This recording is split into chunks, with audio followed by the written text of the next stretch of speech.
வணக்கம். கொழும்பு சீமா மாலக ரஜமகா விஹார ஸ்தானத்துக்கு தான் வருகின்றோம். சரி, விசேஷமாக வெசக் போய தினத்திலே இன்று கூடுதலான பௌத்த பக்தர்கள் மற்றும் சுற்றுலா பயணிகள் மற்றும் உலகளாவிய ரீதியில் உள்ள அனைவரும் வருகின்ற ஒரு சிறப்பான விகாரையாகத்தான் இந்த விகாரை திகழ்கின்றது. இன்று இந்த பகுதிக்கு வருகை தந்து இந்த விகாரையின் அழகிய காட்சிகள் மற்றும் இந்த சுற்றுச்சூழல் பகுதிகளை யூடியூப் சேனல் ஊடாக வழங்குவதற்காக நாங்கள் இத்தருணத்தில் இணைந்து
இந்த ரஜமகா விகாரையானது கொழும்பு கங்காராம பகுதியிலே அழகாக அமைக்கப்பட்ட ஒரு சிறப்பு ரஜமகா விகாரையாக இந்த சீமா மாலக ரஜமகா விகாரஸ்தானே விளக்குகின்றது.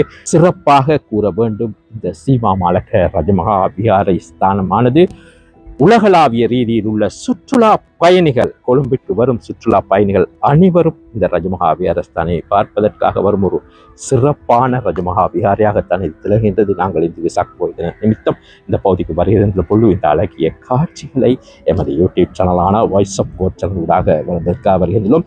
சிறப்பாக கூற வேண்டும், இந்த ரஜமகா விஹாரையானது கொழும்பு பகுதியிலே மிகவும் ஒரு அழகிய ரஜமகா விஹாரையாக திகழ்கின்றது. இந்த ரஜமகா விஹாரையானது பேரவாவிக்கு மத்தியிலே அமைக்கப்பட்ட ஒரு அழகிய சிறப்பான ரஜமகா விஹாரையாக விளங்குகின்றதாகினால் இந்த ரஜமகா விஹாரை மற்றும் கொழும்பை சுற்றியுள்ள அழகிய காட்சிகளை நமது யூடியூப் சேனலான வாய்ஸ் ஆஃப் கோட் சேனலூடாக காண்பிப்பதற்காக தருணத்தில் நாங்கள் இணைந்துள்ளோம்.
எமது யூடியூப் சேனலான வாய்ஸ் ஆஃப் கோட் சேனலை பார்வையிட்டு எமது சேனலை சப்ஸ்கிரைப் செய்யும்.